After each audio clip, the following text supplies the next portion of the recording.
Hello, beautiful people, and welcome to Latinx YC, where we discuss all things related to U.S. politics from a Latino, Latina, and Latinx perspective.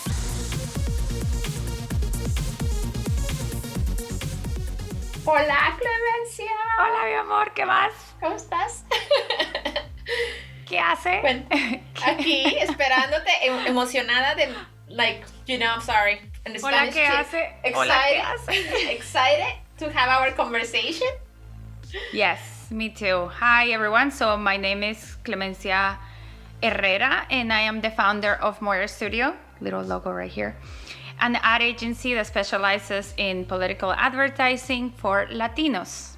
Yeah, and I am Cecilia del Cid, an environmental and social justice practitioner, Latin American, immigrant, and community weaver, also working in communications. An awesome person.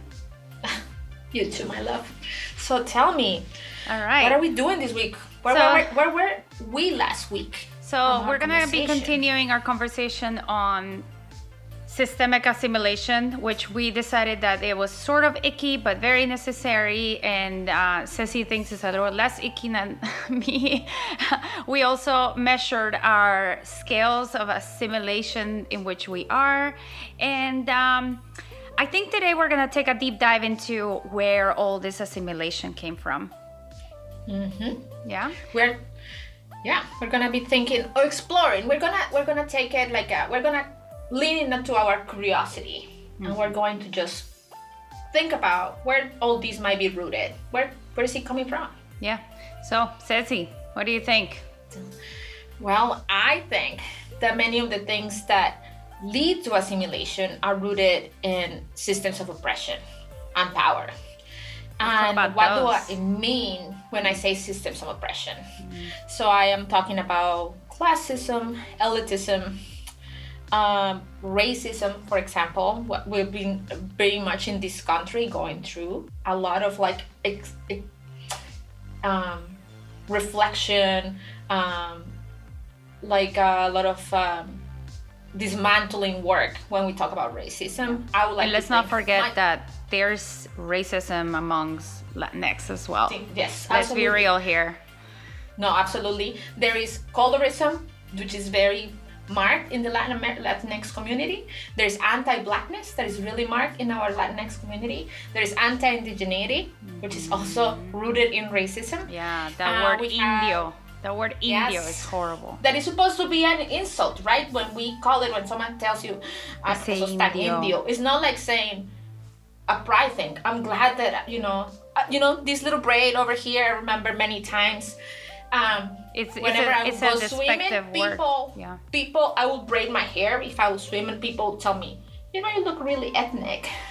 And I didn't know what that meant. Oh, but I think it meant you look like an you have ethnic hair. I'm like, what does that even mean?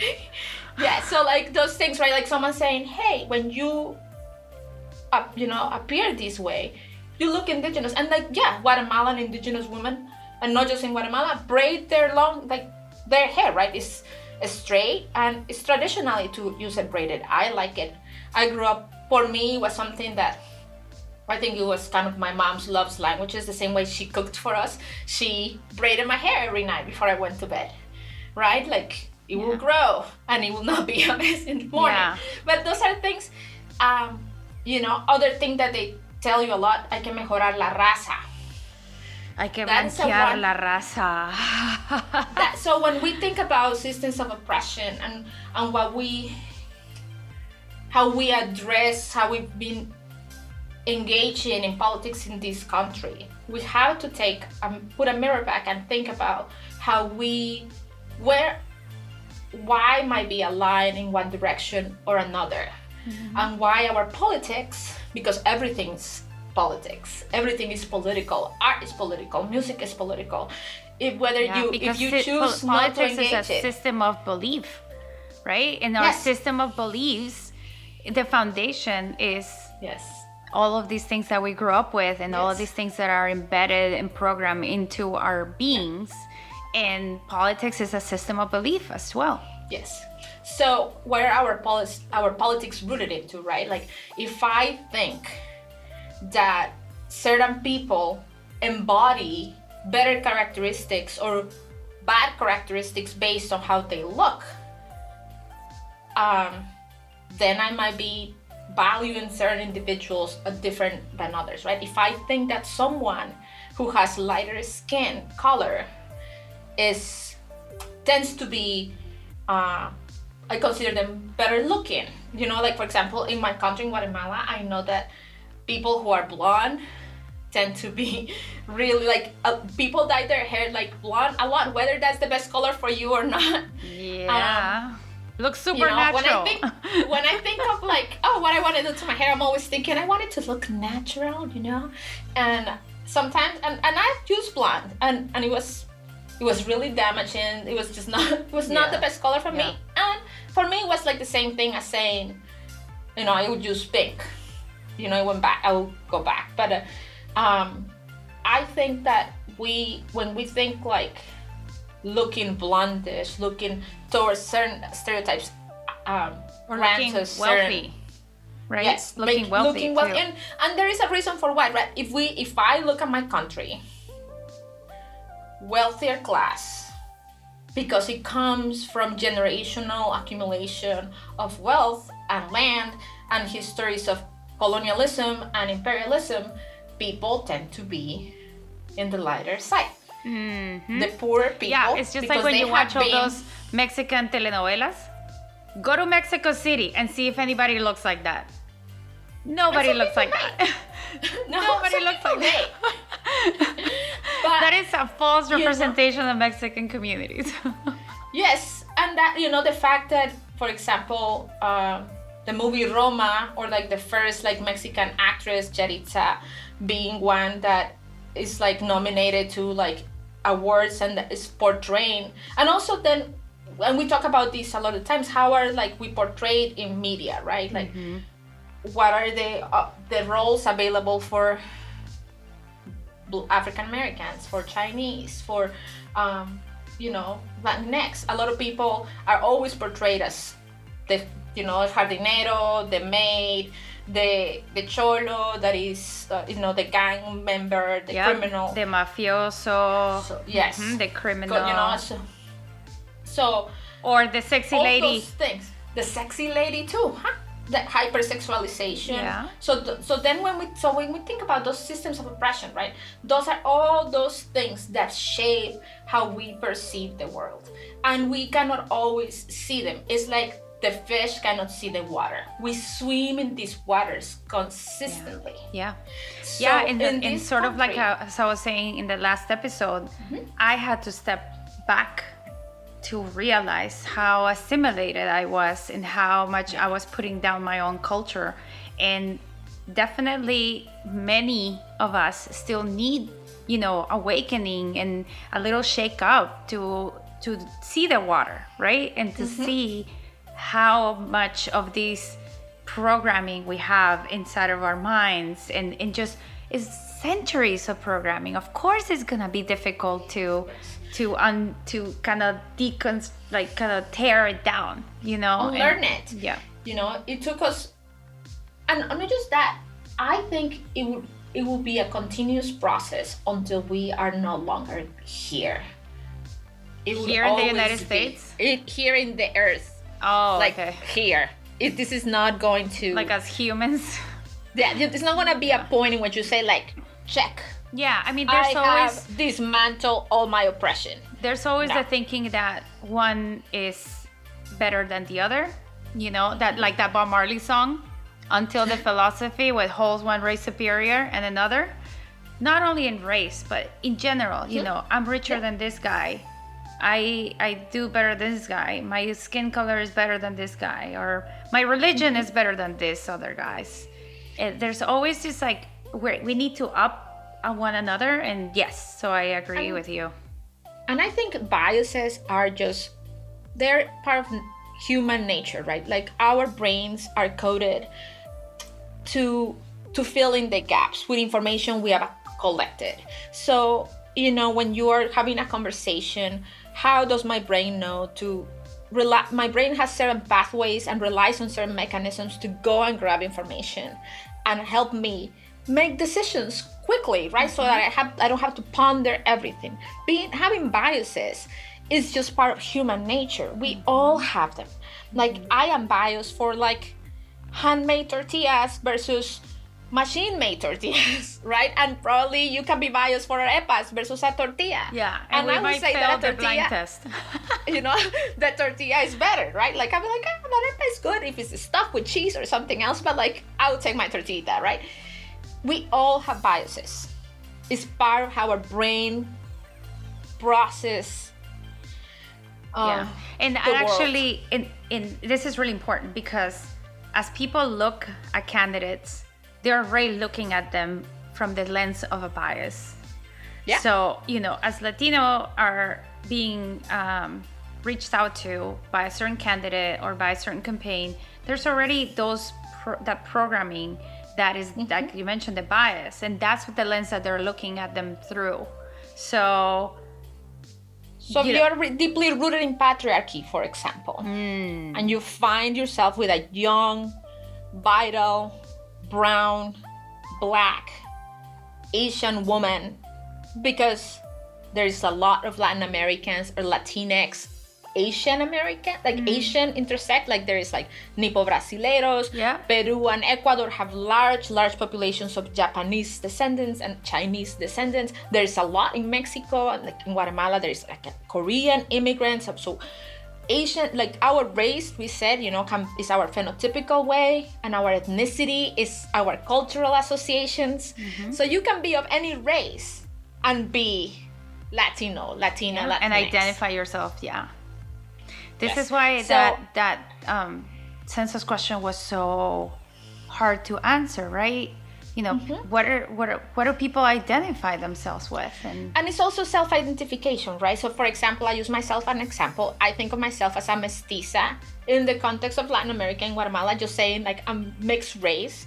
I definitely, I'm not saying, oh, my parents came from X country in Europe. Like, let's say I'm not like the daughter of German immigrants in Guatemala. No, like my family's been in Guatemala for a long time. I don't know how many. I don't know a lot of my genealogy history, but there is like my mom, and I'm not claiming indigeneity. It's not like in Guatemala, indigenous groups have their own attire, their own cultures, their own language. I don't have that. yeah, did you do the 23andMe? No, there's another conversation, but Okay. I will not put my DNA out there. That's a whole other issue. I will not put my DNA. It's not regulated well enough for me to like share my DNA with people yet. Yeah. But what I was thinking is, so I identify as mestiza, and I identify as Guatemalan and Latin American. So I think sometimes people here, and I think you might identify.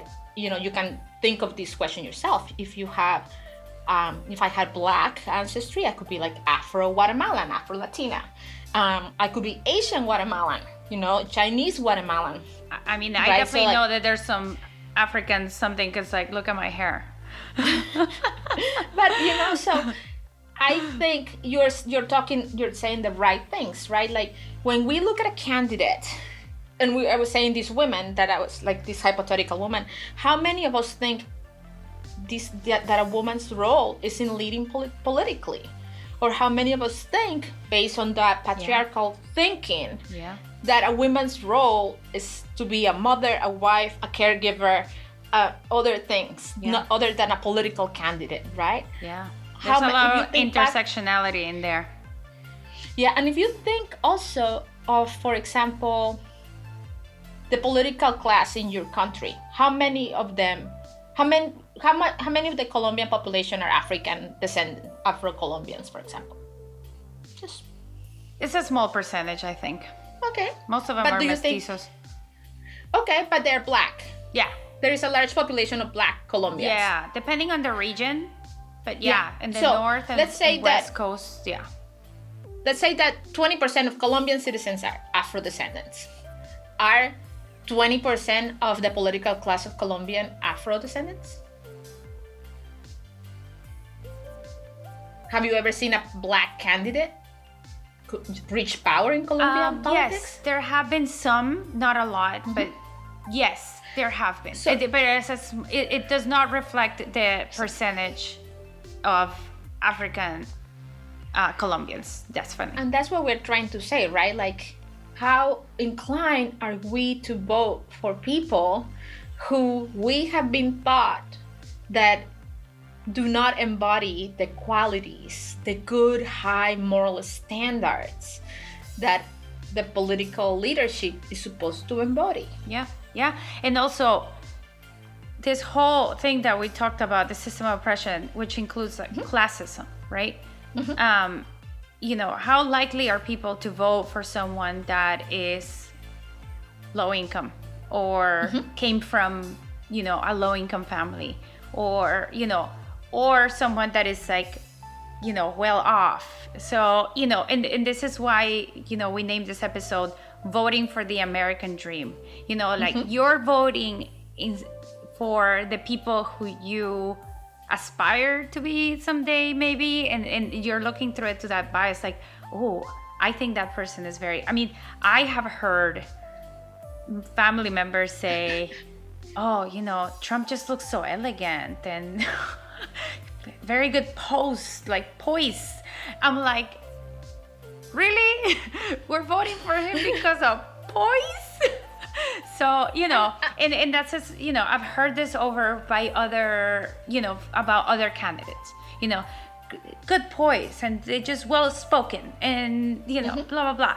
And it's like, really? That's what we are, going to vote about? Like, is that what matters? And so all of this, just goes back to... I also want to think about, this is something I've also heard in Guatemala, saying that if you vote in people who are already rich, they then don't steal that much because they already have money. Yes. So about like class, they don't need, like, they're not going to be corrupt. Poor, if they voted people who are poor or that comes from the working class. But to me, it's like, if we're choosing representatives, people who will represent us, wouldn't be that we want someone who understands what it means to live on a minimum wage. Yeah. Wouldn't want someone who would understand what it means to have your health, tied up to your employment, for example. Yeah. And so if you lose your employment, you lose your health services. Yeah. We need someone who understands what it means, Do you think that Trump knows how much a gallon of milk costs? Or how much a family spends in a grocery? Or not just him, any of the senators right now. Yeah. How many of them have anything in common with the people they are supposed to represent? Yeah. I think we have more in Congress. Congress is more diverse, and most recently, a lot of more people have put themselves forward as representatives, as candidate, people of color, women, trans individuals, people with different gender identities. So we have some of these other, but when we think about all those things that we're talking, we're still voting through our lens, all those biases that we have learned over generations. Yeah. Because we learn a lot of our politics from our family. Yeah. And you know what? And please tell me what you think, but this is what I think. Coming to the US as a Latino already gives you status, right? It already, puts you in a better position than other Latinos in some people's minds. So, as soon as some Latinos, this is from my own experience, as soon as some Latinos get their passport, they're like, oh, esos indios. For the non-Spanish speakers, indios is a derogatory term that just means indigenous, to just mean someone who is like low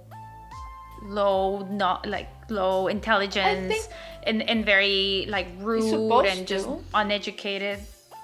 Am I correct in the Indio? It doesn't mean that. It means someone from Las Indias, and that's what they thought they had discovered. We were but over time it has developed, and I don't know if this is from colonial times, but it is a negative connotation to say that someone is uneducated and rude. So so they get this passport and they go, ay, esos indios, or the people that have low class, or they in their words, low class, or people that may be living from government assistance. Oh, it's a chusma. You know, excuse me. Some of these people came here, and some of the people were undocumented and eventually, you know, got documents. And some of these people, you know, were struggling back home.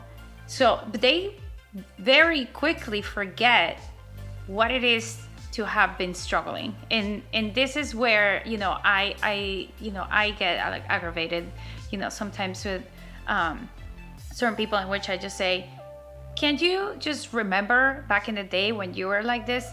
Just because hey, I don't want to invalidate all your hard work and all the sacrifices you've done, because we all have done the same, and I totally appreciate what you've done.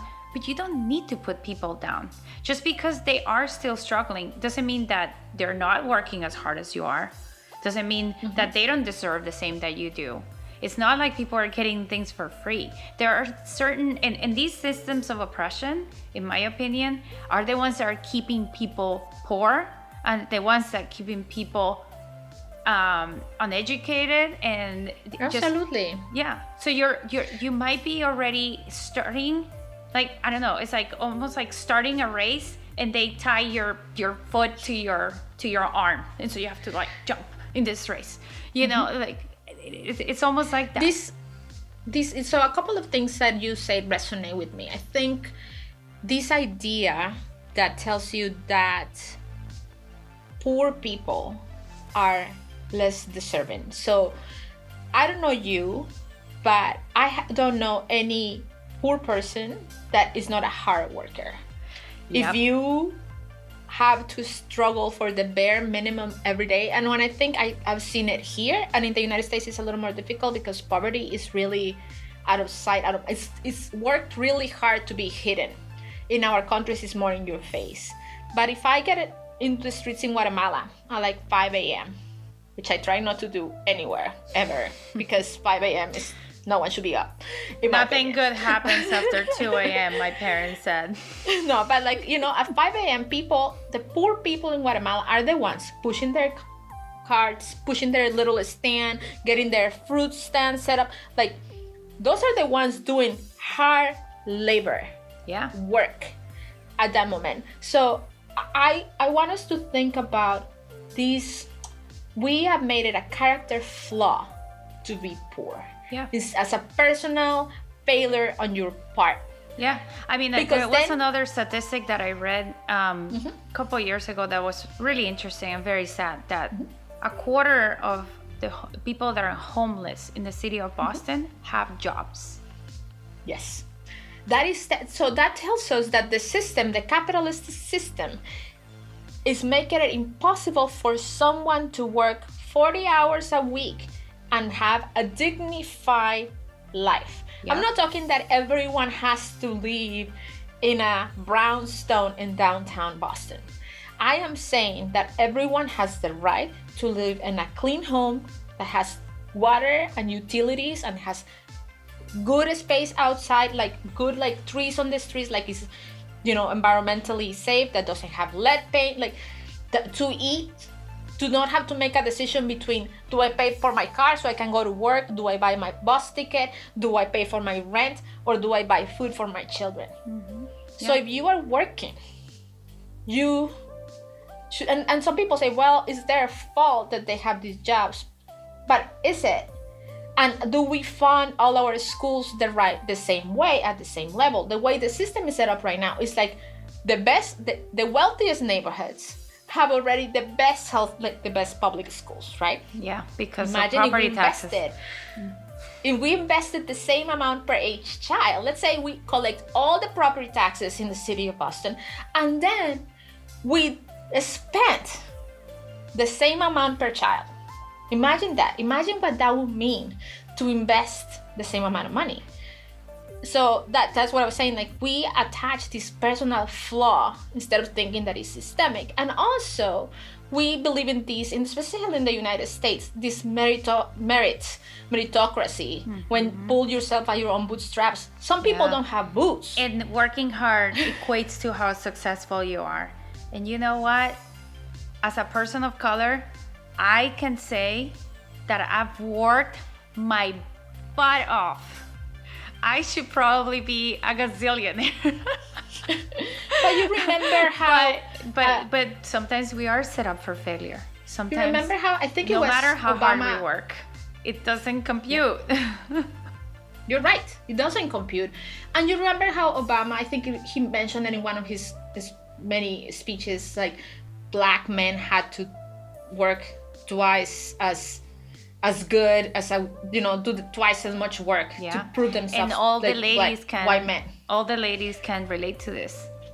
No, and women we have to work twice as hard to be recognized. And it's the same with people of color and just. Yeah. But I have to say that this is when we think of intersectionality, right? Like a black man is still a man. So he benefits from the systems that privilege, that it's not that they give extra, but they don't put as many hurdles to men. Right. And a white woman, while is disadvantaged because they're women, they're still racially privileged. So a black or brown woman has two systems of oppression squashing that. And how much extra work we have to do to make sure that we can get to the same place. And what you're saying is like if we run a race and I've seen a lot of cartoons, and when you see like everyone ready to like rule the 400-meter race, you know how they're all like staggered. Yeah. And at the edge, they're all the men. They're all like in their suits and ready, and then there's other people who have like a laundry machine in front of them, like children, grandparents, like all these other things. You cannot run at the same speed. You cannot accomplish the same amount of things if the system is not set up for everyone to succeed. Imagine how, like when you look at a traditional family, if you have someone who you can go to work and the other person will do all your house chores, educate your children, plan your meals, cleanse your house, and then you can go and work. Yeah, sounds but amazing. But if you had to monetize that. Also, if you had to work pay someone from 9 to 5, and that would be enough. But think about like, how, so all these systems are in everything we do every day. And we usually don't think about them because that's just how things are. And that's people tell us, but that's how the world works. And that is not true. We have created these systems. These are social constructs. We know that different cultures have different setups. Yeah. So we can adjust them and we can look back and think, okay, as a voter, where are my biases? Mm-hmm. Why do I prefer to vote? When I look at a candidate, do I look at their platform? Do I look at the work they're doing for my community? How they are going to address my concerns, the concerns of people that have my problems? Mm-hmm. Do they even know? If you have never gone through the immigration process, a lot of people tell you, I just wish they did it the right way. And I think it's like, you don't think that if there was a way for 11 million people to legalize their situation, their documentation, that they would have not already gotten on that queue? Yeah, exactly. It's not like, they're just lazy and they haven't filled out that paper. It's not that simple. It's not that simple. And also, the United States has created, through the relationships with Latin American countries, many of the situations that have exacerbated. Yeah, the war on drugs, for example. War on drugs. Yeah. War on drugs has ravaged, so many countries from Bolivia all the way to Mexico, and have caused so much displacement of people, and therefore asylum, refugees. There's so many Colombian refugees from the war. Yes. Yeah. So when we think about how all these systems like make you, think of like why, first of all, like why are we here? Mm-hmm. we are definitely I was, we were talking a little bit about the census, and it just came to mind that I think that this is the lowest rate. This was the first time the rate of growth of the population of the United States is slowed down to compare to the 1930s, I think. And so there is less immigration, there is less, like, the birth rate is lower, so the population growth is, it's not increasing exponentially or in a, an upgrade. So we know that these potential problems or things that politicians are usually using against many Latinx, because we have become also the face of the immigrants, which is, we're not the only immigrants coming. Yeah. There's immigrants for all over the world. The majority of them. Well, and historically, right now we are, we're brown. In the past, other immigrants have come from different countries, and they eventually have fitted into the construction of whiteness in this country, because not everyone was white at the beginning. Like, Irish weren't white. Italians are not white. To me, they're European. Why wouldn't they be? So those are all things that I want us to just think that have been constructed. Yeah. No, and that's true. And Europeans, no matter where they're from, many of them identify as white, even if, in certain countries, they're a little bit darker. Yeah. But that's the thing, right? Like, that's a skin deep. It doesn't change anything about the value of a human life, or like the dignity, the divinity of that life. We have associated. So that's it. That's great. It's a great point, because you know what? Many Latinos also identify as white when they're not, but it's really about because they want to feel better about themselves. And it's like, again, it's proximity to power. Going back to that assimilation, putting down who you are, putting down your skin color, putting down your language, putting down your ethnicity, putting it down and just say, I'm actually this other thing. And because that gets me to a better place, or like you said once, gets me closer to power. Yeah.